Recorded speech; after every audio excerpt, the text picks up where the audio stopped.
Happy birthday Ahmedabad. આજે છે અમદાવાદનો સ્થાપના દિવસ અને લોકો આજે અમદાવાદને હેપી બર્થડે વિશ કરી રહ્યા છે.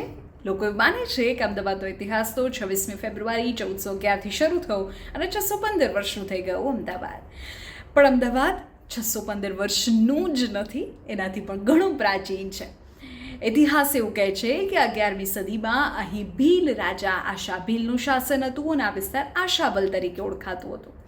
એ બાદ અણહિલપાળ પાટણના સોલંકી રાજા આવ્યા, કર્ણદેવ પ્રથમ એટલે કે સિદ્ધરાજ જયસિંહના પિતા, કે જેમણે આશાભીલને હરાવ્યા અને સાબરમતીના કિનારે એક નવું શહેર વસાવ્યું, નામ આપ્યું કર્ણાવતી. આજે પણ અમદાવાદમાં કર્ણમુક્તેશ્વર મહાદેવનું મંદિર છે. તમે જો ક્યારેય દર્શન કર્યા હોય તો, અને ન કર્યા હોય તો અચૂક જજો. અમદાવાદનું અત્યંત પ્રાચીન આ શિવ મંદિર છે, જેની સ્થાપના કર્ણદેવે કરી હતી. એ બાદ વિકાસના કાર્યો સિદ્ધરાજ જયસિંહે કર્યા. ગુજરાત સરકારના ગેઝેટિયરમાં પણ આ વાતનો ઉલ્લેખ છે કે આ અત્યંત પ્રાચીન શિવ મંદિર છે અને 11મી સદીમાં તેની સ્થાપના મોટાભાગે થઈ. એ બાદ 15મી સદી આવી, અહમદ શાહ આવ્યા અને કર્ણાવતી પાસે અમદાવાદની સ્થાપના કરી અને આખી સ્ટોરી ખૂબ જાણીતી છે. પણ આપણું અમદાવાદ તો પહેલેથી જ ખૂબ પ્રખ્યાત રહ્યું છે અને એટલે જ તો યુનેસ્કોએ આપણી પોળ સંસ્કૃતિ, આપણી કાષ્ઠકળા, તેને ધ્યાનમાં રાખીને આપણને વર્લ્ડ હેરિટેજ સિટીનું સન્માન આપ્યું છે. આપણે સીધી સૈયદની જાળી જોઈ લો કે જ્યાં વૃક્ષની એવી બારીક કોતરણી છે કે જે ક્યાંય કરવામાં નથી આવતી, અને આ પથ્થરમાં જ્યાં કોતરણી કરવામાં આવી છે અમદાવાદની સત્તાવાર ઓળખ તરીકે ઓળખાય છે.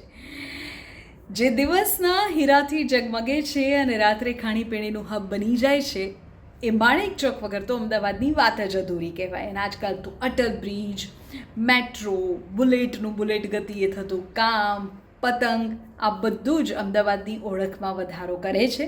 પણ અમદાવાદ તો શરૂઆતથી જ વેપારીઓનું શહેર રહ્યું છે. અહીં સૌથી વધુ કઈ કઈ વસ્તુઓ બને છે તેને લઈને જો તમને થોડી ઇન્ટરેસ્ટિંગ જાણકારી ફટાફટ આપી દઉં. 19મી સદીમાં અમદાવાદમાં સુતરાઉ કાપડની મિલોનો રાફડો ફાટ્યો હતો, જેના કારણે જ ભારતનું મેન્ચેસ્ટર કહેવામાં આવતું હતું. આજે પણ અહીં ડેનિમના ઉત્પાદનમાં વિશ્વમાં મોખરે છે અમદાવાદ. ફાર્માસ્યુટિકલ્સની વાત કરીએ તો અમદાવાદ ભારતનું મુખ્ય ફાર્મા હબ પણ છે.